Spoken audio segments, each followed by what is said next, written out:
There is something comforting about an old-fashioned pirate-themed novel. This one comes from a master of scene structure and simple narrative dynamics, which makes it an easy and fun read. So I like reading those short books that just gives you action and kind of historical context, and you're out the door. So very good filler in my way of seeing things. If you want to get more details without any spoilers, stay tuned.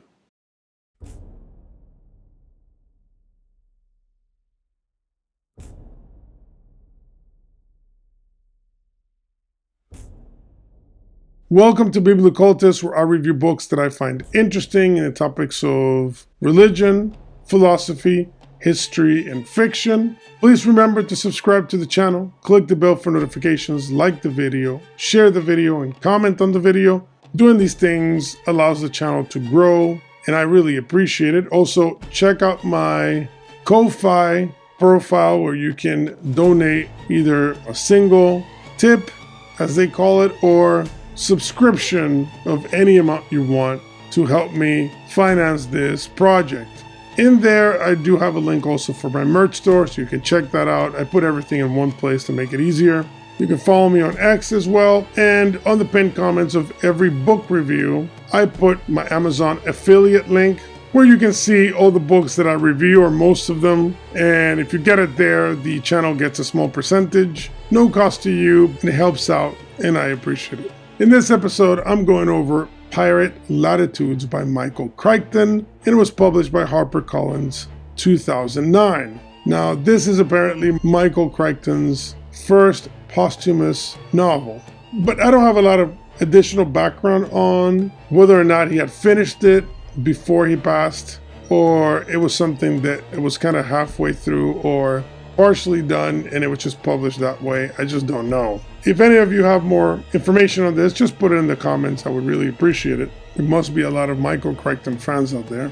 As I read the novel, there was something about it that made me feel there was something missing or it was incomplete in some way. I could be wrong, but you do get the sense that the novel is being kind of sped through in certain areas that a normal author would have expanded upon and dedicated more time to. So not sure if it was part of a structured developing novel or it was already finished. But I don't say this to in any way subtract from the value of the novel. It is actually a very fun novel. It has a lot of great information. I've read Crichton's novels before, obviously Jurassic Park, and I even remember Congo when I was a kid. And they're always memorable and they're always entertaining. Now, to me, the genius of Crichton is primarily based on the ability to immerse you in his environment. And he does this by well-researched historical realism.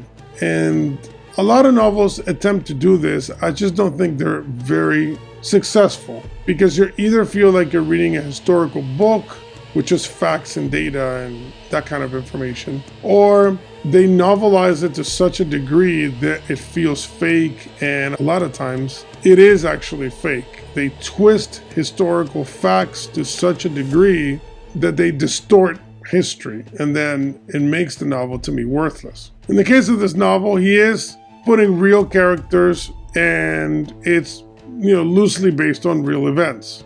And because he's basing it on these historically true elements, it gives you a great handle of actual historical facts. And it is the kind of novel that makes you want to stop and research whether one element of the story is legitimately true or not. So that enhances the experience, in my opinion, because it becomes an educational engagement. Now, a lot of the facts are kind of these like fun facts, like small little details that you were not aware of. It's usually not a big, huge topic of history that is being presented. It's usually more minutia and details of historical exchanges and particularities that are really at the core of what makes this author's books interesting. But those little minutia enrich your notions of reality and history, so I always appreciate them, even if they're kind of small and kind of spread through his novels. For example, this idea that convicted women were sent to the colonies to kind of save money on having to house them and upkeep them, to to me is fascinating. Gives you a lot of interesting perspective on the nature of the colonists themselves and how they populated and eventually became the foundation of a lot of these islands. The same goes for a lot of information on cannons. Like he goes through a part where he's discussing different types of cannons, how you reload them, what happens to them as they keep getting reused and fired, etc. So that by the time you're out of it, it really gives you understanding of forts and warfare at sea and attacks from the ocean towards these forts, etc. So, the type of information that usually breeze through when you're reading fiction, he makes you stop and think about. Same thing with navigational kind of information.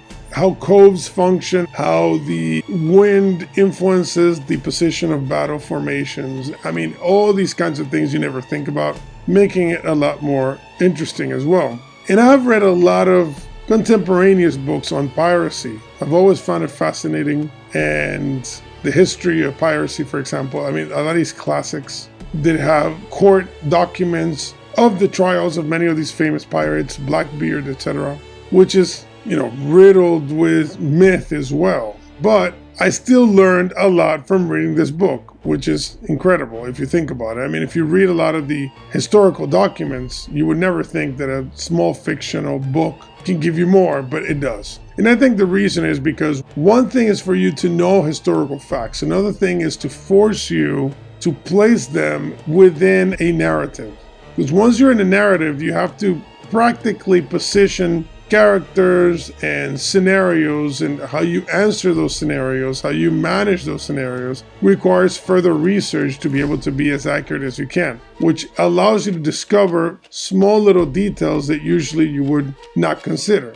Another part of the novel that I thought was kind of fun is the English versus the Spanish aspect of the time. Because as I grew up, I remember the hostility towards the English, for example, from the Spanish side. And in this novel, you have the English perspective towards the Spanish, right? The Spanish are bad navigators, they're terrible sailors, etc. So you see a lot of this hostility that I would argue still exists to this day, because I think a lot of the cultural hostility that you see today from one side to the other, it has to do a lot with the English versus the Spanish tradition. It's very old, and I think it carries through to this day. I mean, it just translated between, instead of Spain and England, is the United States and Latin America. You see some of this dynamic here. And a lot of the criticisms and a lot of the prejudices are similar as well. And I think it's an inherited thing, which I think it's quite fascinating. And I'm not saying that some of these critiques are not based on some fact or some interpretation of a reality. I'm simply saying that it's fascinating to see the mood in the golden era of piracy and see that cultural clash way before our present day and see it in a very similar fashion. I think that's kind of fun when it gives you perspective. I do want to say that something I find interesting about a lot of these historical novels is the treatment of religion. Religion was a very important aspect of regular life at the time that these events are occurring. And most modern novels will bypass religion or even mock or criticize religion at the time. And it's legitimately anachronistic to do so. So during this time, the Spanish were highly motivated by religious intentions. It doesn't mean they were angels. It simply means that they were highly motivated by it. Same thing goes for the English. A lot of their motivation when it comes to their attack of the Spanish and their aggressive colonization of territories that were primarily Spanish in the beginning has a lot to do with their Anglican and Protestant fervor. And you see this post the Spanish Armada and the war during Elizabeth's reign. It continues after that. Actually, Sir Francis Drake is a great example of a so-called pirate or privateer, or however you want to call him, that is inspired by this particular religious component. So just putting it to the side or not even mentioning it, I think, betrays a little bit of the modern sensibility, right? People don't want to hear about religion or listen about it.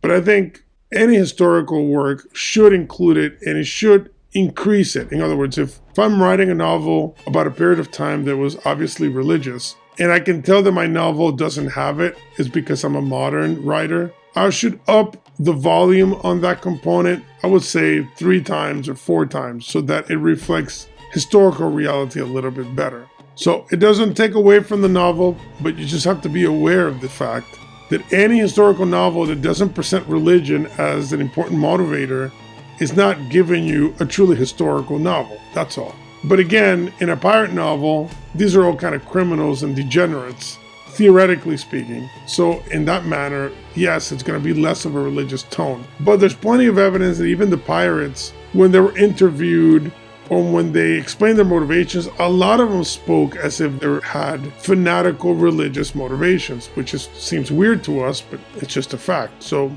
just wanted to put that in as a perspective on this particular work. Now, the novel does have a few cliches. I won't get into it because I don't want to spoil it, but I didn't expect some of these cliches to be in there.